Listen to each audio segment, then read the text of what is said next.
Alright guys, welcome to another episode here. This is going to be my video that I post NFL Draft. 2017 NFL Draft has just taken place. Actually just gotten over with here. Interesting draft that we've had so far. I know some of you guys are waiting for my response as far as how all of our picks ended up this year. I was very, very much looking forward to seeing how we were going to tackle the NFL draft, given the number of picks that we've had, especially in the later rounds.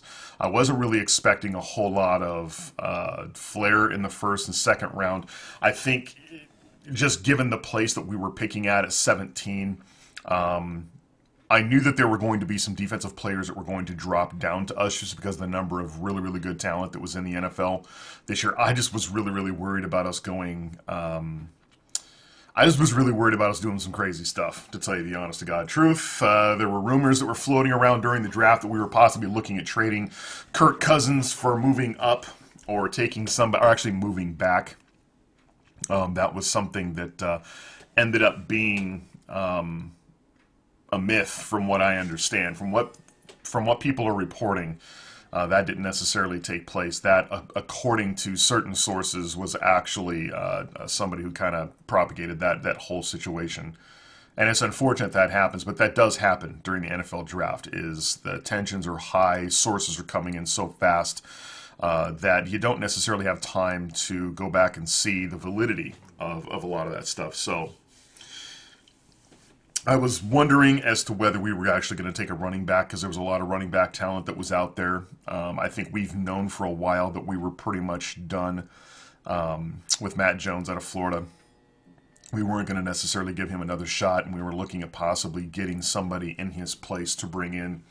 So there were a number of running back picks, and I completely expected us to go either running back or quarterback, to tell you the truth. But right as soon as the draft started this year, I think it was very, very obvious that the quarterback position was...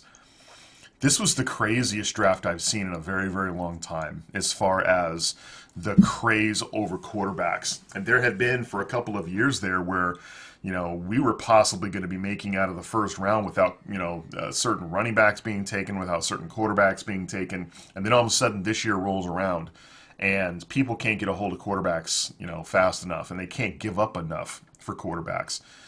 Mitchell Trubisky ends up going number 2 overall to a Chicago Bears team that gives away so much just to get this kid, and that should be a whole other video in and of itself. But moving on to the Washington Redskins, it was obvious after these quarterbacks started going, the first thing that hit my mind was, to be honest with you, with these quarterbacks dropping, I said to myself, a lot of these defensive players are falling. They're falling to us, and they're going undrafted. Some of these guys that were expected to go much, much higher are actually dropping a little bit farther. We're seeing some of these guys go below 5. And the ones who were expected to go at 5 are going to be going below 10. And here we are at number 17 looking at possibly getting a really, really good player. So obviously the very, very first pick that we make in this year's draft, dropping down to 17, I think everybody collectively was looking at Jonathan Allen. He was one of the highest rated players that was up there. I was actually kind of shocked with some of the defensive players that went before him.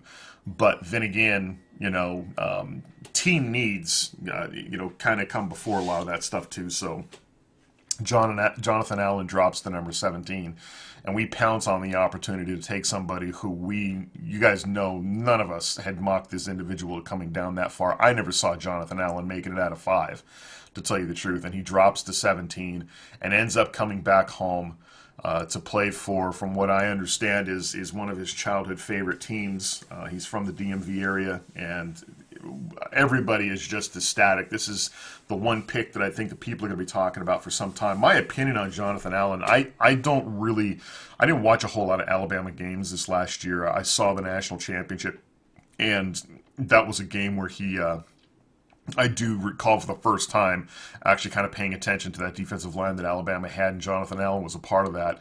There's so much great talent that's on that defensive line. It's hard to focus on one particular individual, but you do know that he is probably the best defensive lineman that they've had. And bringing him in, the one thing that I know about Jonathan Allen is he is a guy who plays all over the defensive line. He's a guy that can play nose. He's a guy that can play defensive end. I do believe we're bringing him in as a defensive end talent, but just the ability and the versatility to play at both of those positions is going to do a lot of things as far as our scheme is concerned, because we do scheme in a lot of different ways.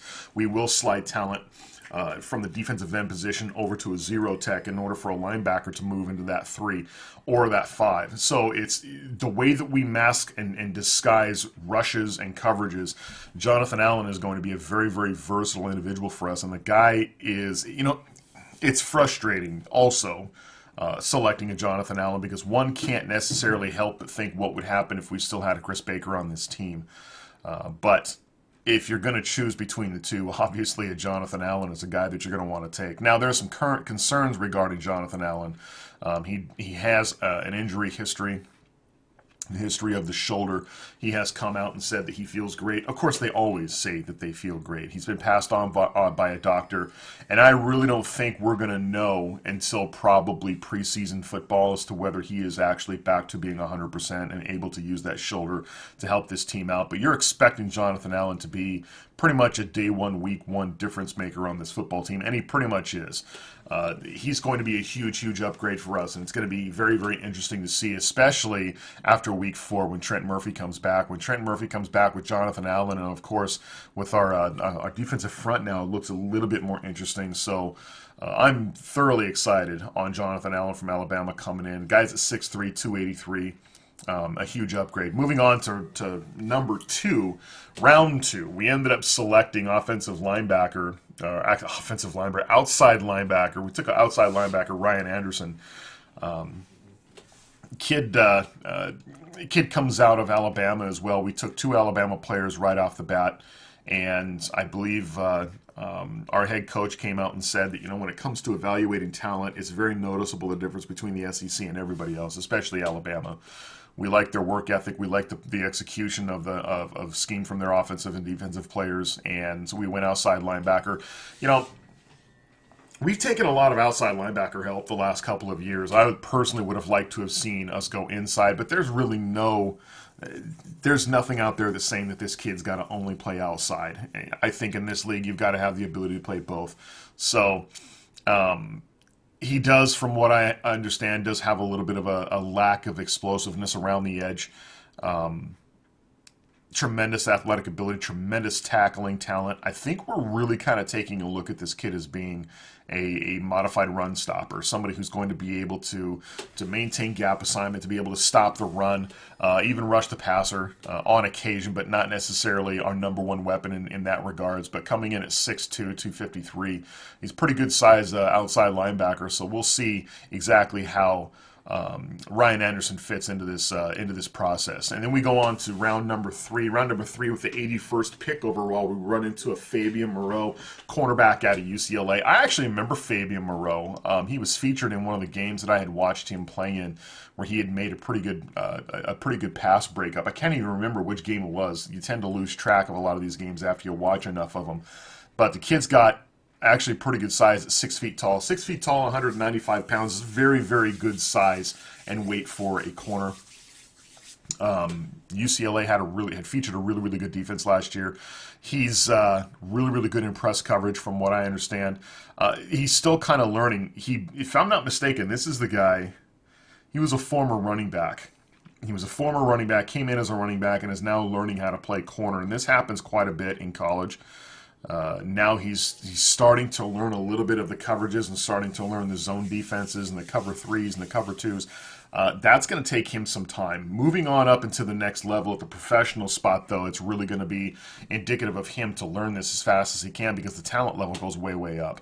So hopefully he's going to be able to grasp this. To tell you the honest to God truth, guys, the only thing that worries me about Fabian Moreau is not necessarily Fabian Moreau.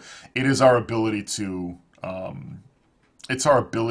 groom the cornerback and safety position. That's the only thing that worries me. We've drafted corners and safeties in the past that haven't worked out, and I haven't necessarily thought because it's the lack of talent. I worry about our player development program. So far, our player selection program seems to be pretty good, and this was a draft where it really needed to hit. But more on that later. The next round after that, round 4, we actually had 2 picks in this round, and this was a round that I was really striving to pay attention to because this is going to be the meat and potatoes, the bulk of our draft. Coming in at first with the 114th pick overall, we run into Samanji Perine, running back out of Oklahoma. I knew nothing about this kid out of Oklahoma. Of course, there's only one running back coming out of Oklahoma that kind of stole the show in the spotlight, an individual who came with a lot of controversy. This individual, I think, tend to be a little bit overshadowed by that. He seems to be a fairly stout runner. Some decent speed, pretty good size, fairly decent size, 5'10" at 234. From what I understand, he was one of the leaders in the locker room, so he's definitely somebody who comes with a certain measure of leadership ability and great work ethic. They said that he pretty much lacks breakaway speed. He's an aggressive runner. Has had some troublesome ankle injuries in the past. Those are all things that, honestly, I really don't worry all that much about. I'm waiting to see what kind of production this kid's going to have for us at the running back position, to see how he's going to be able to compete, because we are going to have competition at the running back position. I wouldn't be surprised if we brought somebody else in for camp just to kind of mix things up with them a little bit. But I also understand he's actually pretty good at catching the ball out in the flat, which is something that we're going to need. But we need an answer to Jones if we end up letting him go, which is looking very much like that's what's going to end up happening. He's going to have to compete for that empty slot should that empty slot come up. And then, of course, moving on to the next fourth round pick, the number 123 overall, Manti Nicholson, strong safety out of Michigan State. 6'2", 220, great size for a strong safety. To tell you the honest to God truth, guys, this is something that kind of drives me nuts. I don't really understand why we have strong safety, free safety labels in the NFL. I don't get how and why we have that. It makes no sense. It makes more sense at college, but it doesn't make a whole lot of sense in pro, because you don't have players that really play a whole lot of free safety, strong safety positions.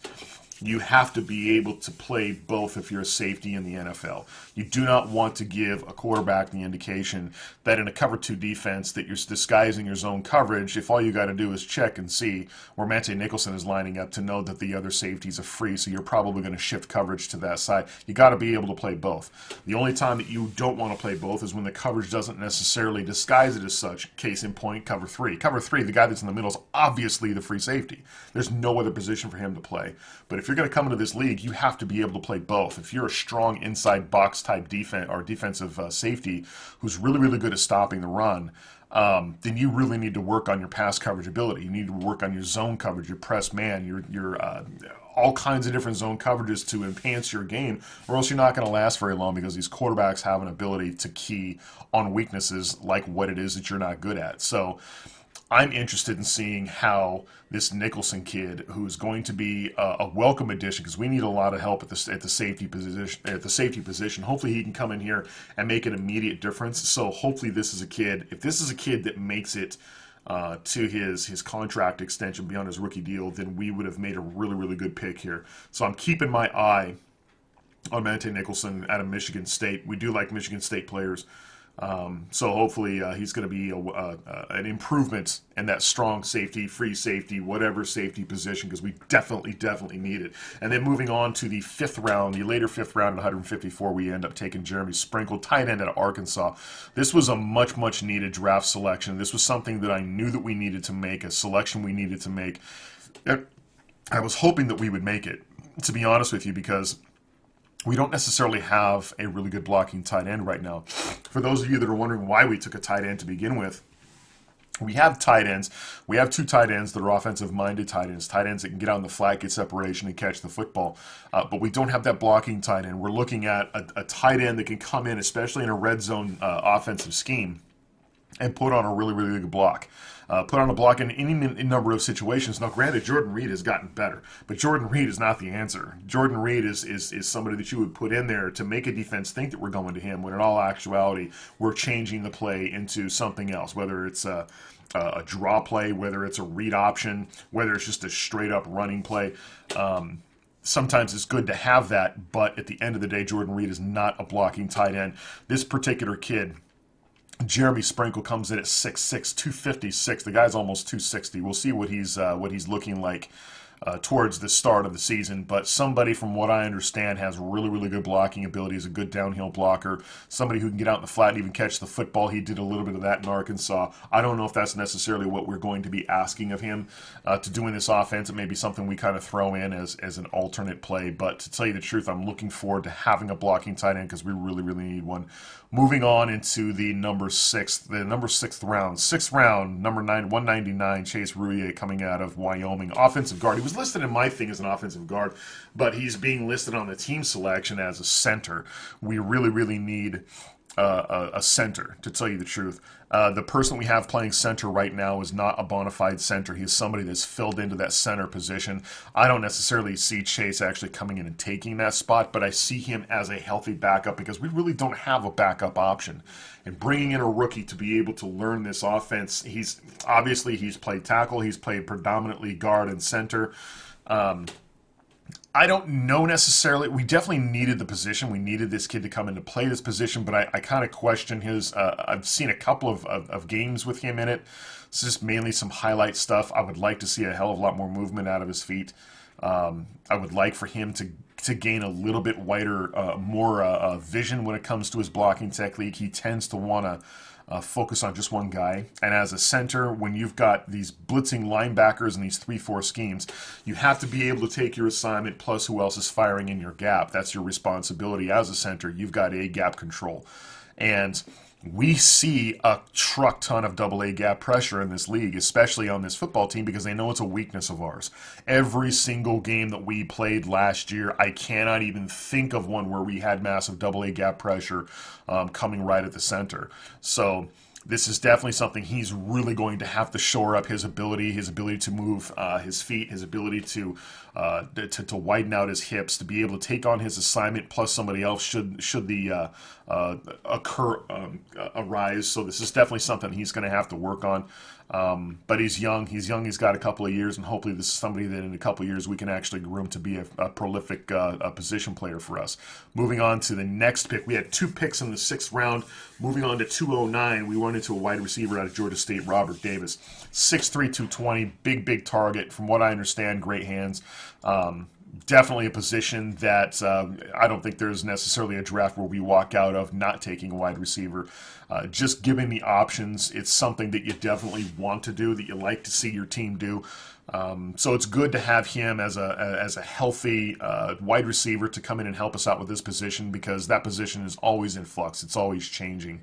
So moving on into the next round, the 7th round of this year's draft, number 220, or actually 230, we run into another safety. Safety out of Louisville, Josh Harvey Clemens, 6'5", 228. Big safety. Big safety. Not a whole lot that I have on this particular guy, but it's he's a 7th round draft selection. Definitely coming in to help us out with that safety spot. Definitely somebody, hopefully, that we can groom. That's a big target for a safety. 6'5". There's not a whole lot of 6'5" safeties that are out there. He's at a decent weight, but pretty tall. So we'll see how this kid works out. And then, of course, we take another defensive back at our last and final selection at number 7. At number 235, we have Joshua Halsey coming out of Auburn. Auburn's always come out, that SEC group has always come out with some really good defensive back help, and it's nice to see him come in and shore up that cornerback position, because it's something, cornerback, defensive back, period, cornerback, safety, those are 2 positions that a lot of people saw as a massive need. I think pretty much all of us vid makers had come around and said that on the defense in particular, we need defensive line help and defensive back help, and I believe I was asked this question when I went on Louis T's show for the group conference, that I had pretty much mentioned that defense really needs a lot of help, and we need help at the defensive back position, defensive line position. So that wraps up our draft, guys. A strong draft, to tell you the truth. We sacrificed a lot of move backs in the 2016 draft. We moved back several times, and moving back, we ended up acquiring a lot of picks for the following year, which was this year's draft.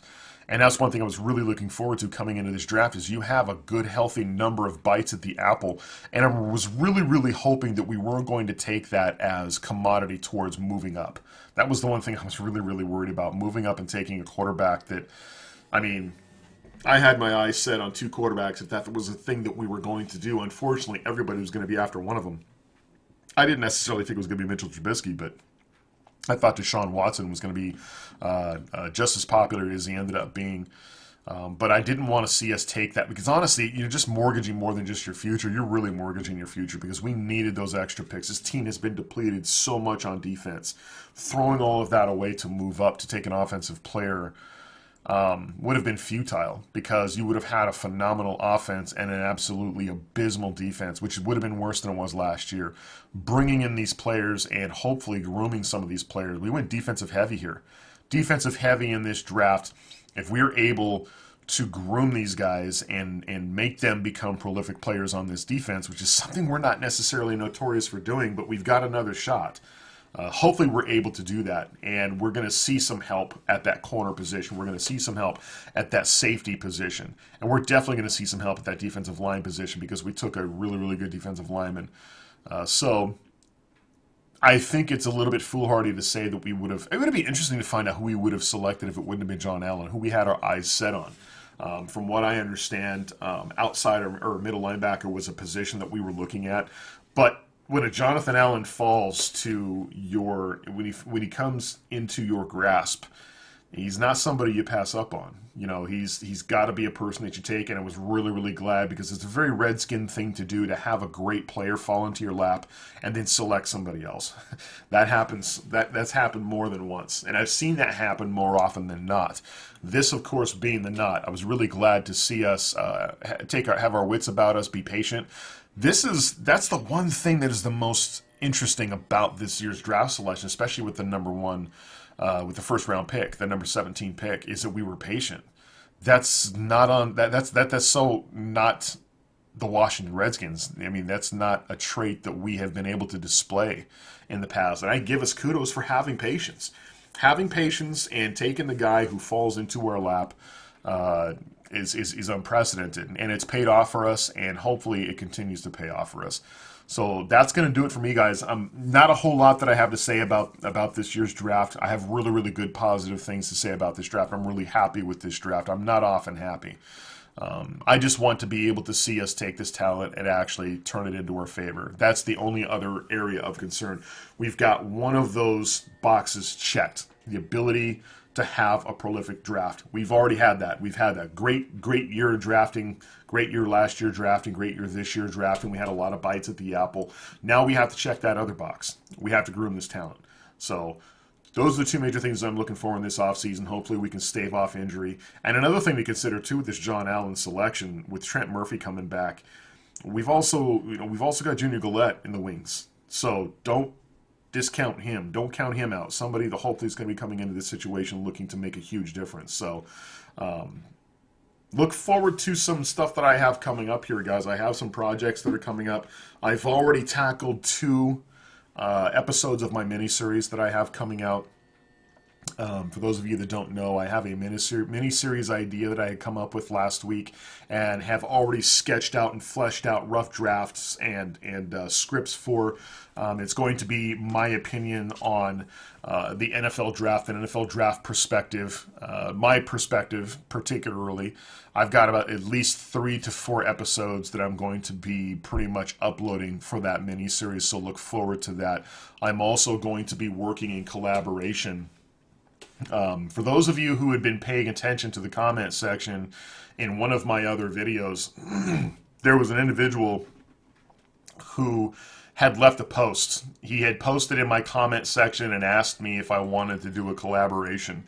And this individual has done collaboration before in the past. I'm just bringing up pretty much, the request that I had received. Amir is a guy who went on 2 other shows that I have seen, 2 other Redskin vidmakers. He went on B. Militant's show on Redskins Review. He had done an episode with him, and he has also done an episode with Sanchez 405 over on the Warpath. and it's basically a Q&A where he comes on. He's got a vlog. He's got a daily vlog, and for those of you who don't know about this vlog, I've actually been on his blog before and have read some of the stuff. He puts out some very, very interesting content, some very good content to look at, and he tends to do some promotional stuff where he goes on other people's shows and does a Q&A. He questions the hosts of their particular channel, and it's been very good collaborations that he's done in the past. And he asked me in one of my last videos if I would be willing to do a collaboration with him, and I had agreed to do that. So next week is going to be a week when he and I get together and we put together a collaboration and we do a big Q&A, which this will be the first time that I've ever actually had a Q&A. I'm used to being on the other side of the bench. I'm used to being on, you know, the other side of the interview table. To have actually somebody interview me it's kind of cool. It's kind of a cool concept to think of. So look forward to that. Those are two things that Burgundy Fly Guy has coming up that you can look forward to. And then, of course, we have our regular off-season stuff that's going to be coming up.